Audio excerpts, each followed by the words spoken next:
Unit 6 part 4 strike again wars.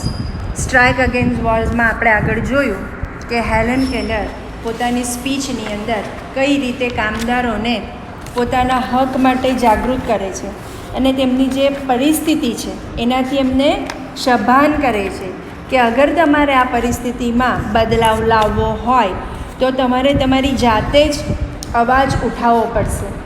કામદારોએ પોતાના બાળકો સ્વસ્થ રીતે જન્મે, પોષણ મેળવે, શિક્ષણ મેળવે અને તેમના કુટુંબ અને તેમની પત્ની, બાળકો આ બધા અગર તેમને યુદ્ધ દરમિયાન પોતાના જીવન ગુમાવવું પડે તો તેમની સુરક્ષા મળે એ માટેના હક માટે તેઓએ જાતે લડવું પડશે. સરકાર નિયમ બનાવી દે એટલું પૂરતું નથી, કારણ કે નિયમો તો બની જાય છે પણ એને ફોલો થતા નથી અને ફરીથી એ જ પરિસ્થિતિની અંદર એ લોકો ગુલામી વેઠતા આવી રહ્યા છે અને ગુલામીમાં જ પોતાનો ભોગ આપતા ગયા છે. માટે હેલન કેલર કહે છે કે હવે સમય આવી ગયો છે કે તમારે તમારા હક માટે લડવું પડશે. આપણે જોઈએ આગળ શું કહે છે.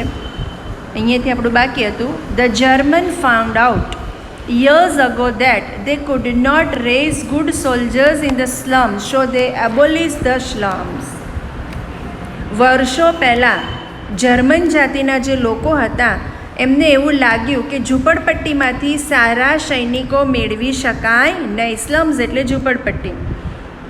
તેથી તેમણે ઝૂંપડપટ્ટીઓને નાબૂદ કરી દીધી. એબોલિસ્ડ એટલે નાબૂદ કરવી. વર્ષો પહેલાં જર્મનોને એવું લાગ્યું હતું કે ઝૂંપડપટ્ટીમાંથી સારા સૈનિકો મેળવી શકાય નહીં, તેથી તેઓ ઝૂંપડપટ્ટીને નાબૂદ કરી દીધી. અને આગળના છેલ્લા પોઈન્ટમાં આપણે આ પેરેગ્રાફના બિગિનિંગમાં જોયેલું કે કર્મચારીઓને જે મેળવવાની તૈયારી છે તે સમગ્ર તેમના જીવનનું પુનઃગઠન અને પુનઃવ્યવસ્થાપન છે, જે કોઈ રાજકારણીએ કે સરકારે ક્યારેય પ્રયત્ન કર્યો નથી. કદાચ એમને માટે સરકાર નિયમ બનાવી પણ દે પણ એ ફોલોઅપ થતા નથી. They saw to it that all the people had at least a few of essential of civilization: decent lodging, clean streets, wholesome if scanty food, proper medical care and proper safeguards for the workers in their occupation. આ જર્મનનું એક ઉદાહરણ આપે છે કે જર્મનના લોકોને એક વખત એવું થયું કે ત્યાં સારા સૈનિકો ઝૂંપડપટ્ટી સ્લમ એરિયામાં ન મળે તો એ લોકો આખી ઝૂંપડપટ્ટીને નાબૂદ કરી દીધી.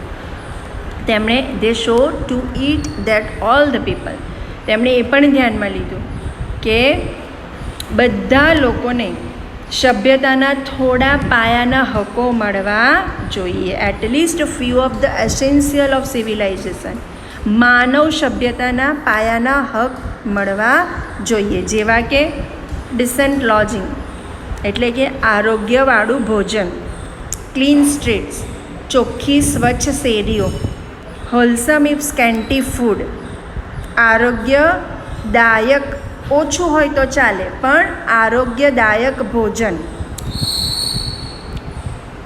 પ્રોપર મેડિકલ કેર એટલે કે દવાની સાર સંભાળ, એન્ડ પ્રોપર સેફગાર્ડ્સ અને તેમની વ્યવસ્થામાં કર્મચારીઓની યોગ્ય સલામતીની વ્યવસ્થા. ઇન ધેર ઓક્યુપેશન, તેમના વ્યવસાયની અંદર કામ કરનારા કર્મચારીઓને આ સલામતીની વ્યવસ્થા થાય એવું માત્ર એક નાનો અંશ તેમને મળવો જોઈએ. હેલન કેલર કહે છે કે સારું ભોજન, દવા, સ્વચ્છ રહેઠાણ અને તેમની સલામતીની વ્યવસ્થા તેમને મળવી જોઈએ. That is only small part of what should be done. અને એ માત્ર એક નાનો અંશ જ છે કે જે તેમને મળવો જોઈએ. It is your business to force these reforms on the administration. Reforms એટલે સુધારાઓ અને એડમિનિસ્ટ્રેશન એટલે કે તેમનો રાજ્યનો જે વહીવટ હોય એ. તો સરકારે તેમના રાજ્ય વહીવટની અંદર ફોર્સ એટલે દબાણ કરીને આ સુધારા લાવવું એ તેમની ફરજ છે. એ કામ એમણે કરવું જોઈએ. હવે સમય આવી ગયો છે કે કાયદાઓ બનાવવા અને કાયદાઓ જે સુધારાવાળા બન્યા છે એના પર વહીવટ થાય છે કે નહીં એના પર દબાણ કરવું જોઈએ. એટલે સુધારા લાવવા એક તેમની ફરજ છે. Let there be done more talk about what government can or can not do. સરકાર શું કરી શકે અને શું નહીં કરી શકે એ બાબતે વધારે વાત ન કરીએ. All these things have be done by all the belligerent nations in the turmoil of war. યુદ્ધની યાતનાઓ વચ્ચે જે યુદ્ધથી પીડાઈ રહેલા રાષ્ટ્રો છે તેમણે આ કામ કર્યા છે. જ્યાં યુદ્ધોના હુમલા થાય છે એટલે યુદ્ધોમાં ડૂબેલા જે દેશો છે એ દેશોમાં યુદ્ધની યાતનાઓ વચ્ચે દરેક યુદ્ધખોર રાષ્ટ્રોએ આ કામ કર્યા છે. ઉથલપાથલ કરી નાખ્યા વોરને કારણે દેશને. Every fundamental industry has been managed better by the governments than by private corporation. ખાનગી નિયમો કરતાં સરકારોએ દરેક પાયાના ઉદ્યોગનું સારી રીતે વ્યવસ્થાપન કર્યું છે. તો સુધારા લાવવા એ તેમની ફરજ છે. સરકાર શું કરી શકે કે ના કરી શકે એ બાબતને આપણે આજે વધારે વાત ન કરીએ, પણ યુદ્ધની યાતનાઓ વચ્ચે જે યુદ્ધખોર રાષ્ટ્રો જીવી રહ્યા છે તેમણે આ કામ કર્યા જ છે. અને ખાનગી નિગમો કરતાં પણ સરકારે આ દરેક પાયાના ઉદ્યોગોનું સારી રીતે વ્યવસ્થાપન કર્યું છે. તો તમારા રાષ્ટ્રની અંદર સરકારે આ કામ કરવું જ જોઈએ, તેમની ફરજ છે. It is your duty to insist upon still more radical measure. એ તમારી ફરજ છે કે હજુ વધારે આવશ્યક પગલાં લેવા માટે આગ્રહ રાખો. તમે ડિમાન્ડ કરો, આગ્રહ કરો કે અમારી સલામતી માટે આવશ્યક પગલાં લેવામાં આવે. ક્રાંતિકારી રેડિયલ મેજર, ક્રાંતિકારી પરિવર્તન લાવવામાં આવે. It is your business to see that no child is employed in an industrial establishment or mine or store and that no work is needlessly exposed to accident or disease. શું કહે છે? એ પણ જોવાની તમારી ફરજ છે કે કોઈ પણ બાળક ઔદ્યોગિક એકમ, ખાણ કે દુકાનમાં રોજગારી ન કરે, એટલે કે મજૂરી ન કરે અને એવા કોઈ પણ કામમાં બિનજરૂરી રીતે, અનાવશ્યક રીતે ન જોડાય કે જેમાં અકસ્માત કે બીમારીના ભોગ બનવું પડે. ચાઇલ્ડ લેબર, બાળ મજૂરી એ ગુનો છે. તો કહે છે કે તમારો બિઝનેસ છે, તમારે તકેદારી રાખવાની છે કે તમારો બાળક ઔદ્યોગિક એકમ, ખાણ કે દુકાનમાં રોજગારી ન કરે અને કોઈ પણ કામમાં બિનજરૂરી ન જોડાય કે જેને કારણે તેણે અકસ્માત કે બીમારીનો ભોગ બનવું પડે. એ તમારી ફરજ છે. It is your business to make them give you clean cities. એ તમારી ફરજ છે કે તમે તેમને શું આપશો? સ્વચ્છ શહેર, ફ્રી ફ્રોમ સ્મોક, જે ધુમાડા કે ધૂળથી દૂર હોય. ડર્ટ એટલે ધૂળ અને ધુમાડાથી દૂર હોય. એન્ડ કોંગેશન એટલે ભીડભાડથી મુક્ત શહેર આપો. એવું શહેર આપો કે જ્યાં ધૂળ, ધુમાડો અને ભીડભાડ ના હોય. It is your business to make them pay you a living wage. એ તમારું ફરજ છે કે તમે તેમને પોષણક્ષમ વેતન આપો. એ જોવાનું પણ તમારું કામ છે. પોષણક્ષમ એટલે પૂરતો પગાર તેમને કામના બદલામાં આપો. એ તમારો ફરજ છે, તમારું જોવાનું કામ છે. It is your business to see that this kind of preparedness is carried into every department on the nation. Until everyone has a chance to be well born, well nourished and rightly educated, intelligent and serviceable to the country at all times.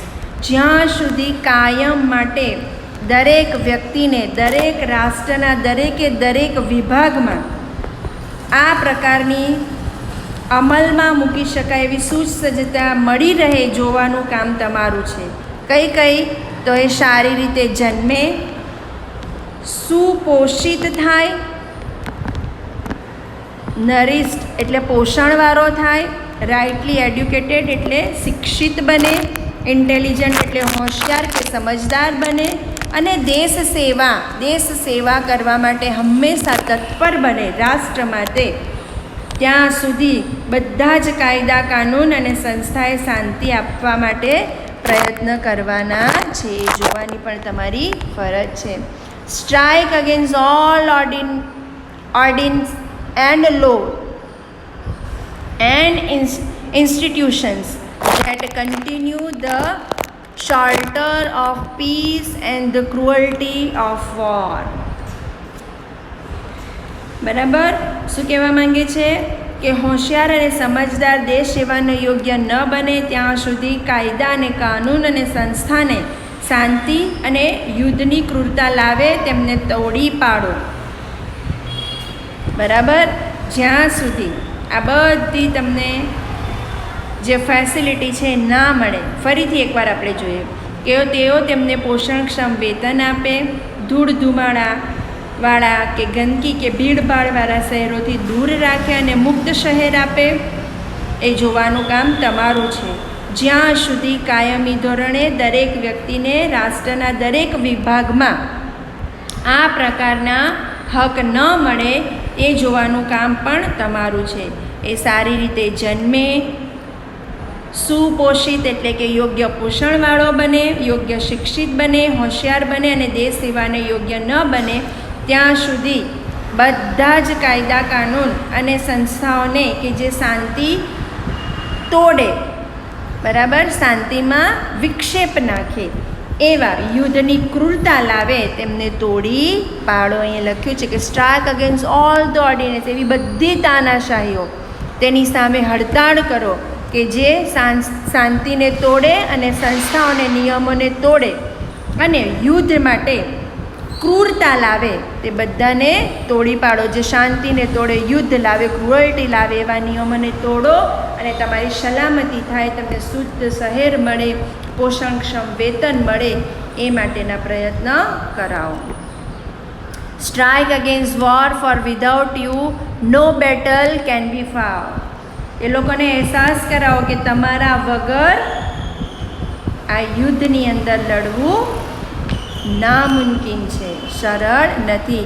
Strike against the manufacturing scrap and gas bombs and all other tools or murder.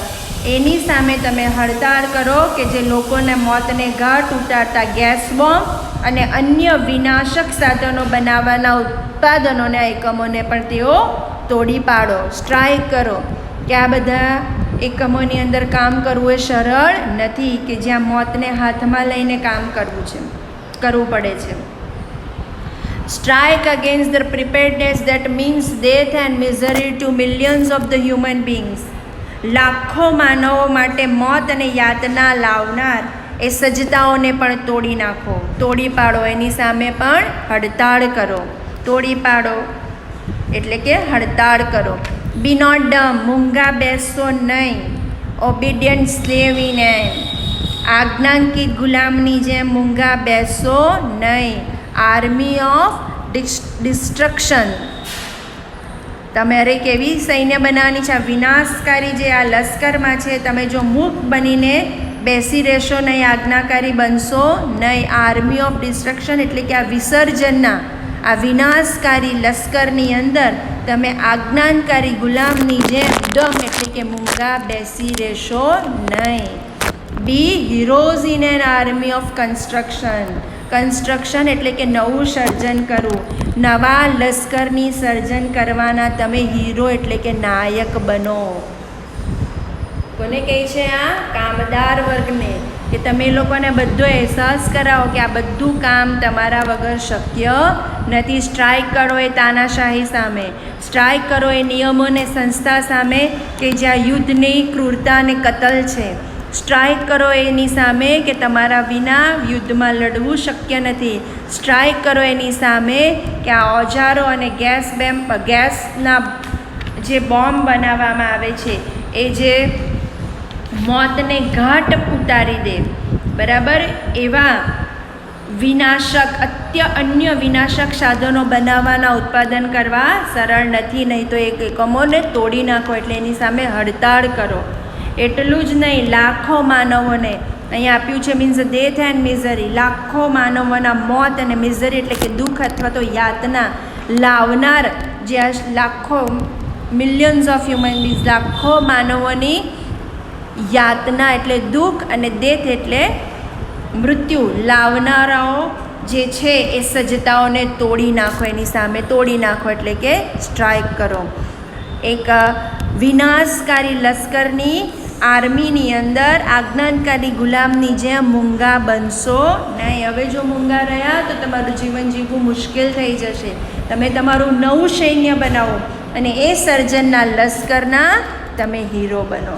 તેઓને અહેસાસ કરાવો કે આ બધું કામ તમારા વગર શક્ય નથી. પીછેહટ કરશો નહીં અને તમારા હક માટે લડો, તો જ તમે સારું અને સુરક્ષિત જીવન જીવી શકશો અને તમારા કુટુંબને પણ સુરક્ષિત રાખી શકશો. Thank you. આઈ હોપ તમને આમાં સમજ પડી હશે. કદાચ તમને યુટ્યુબ પર હેલન કેલરના વર્ડ્સમાં આ સ્પીચ તમારે સાંભળવી હોય તો તમને એની લિંક મળી શકે છે, તમે શોધી શકો છો. Thank you.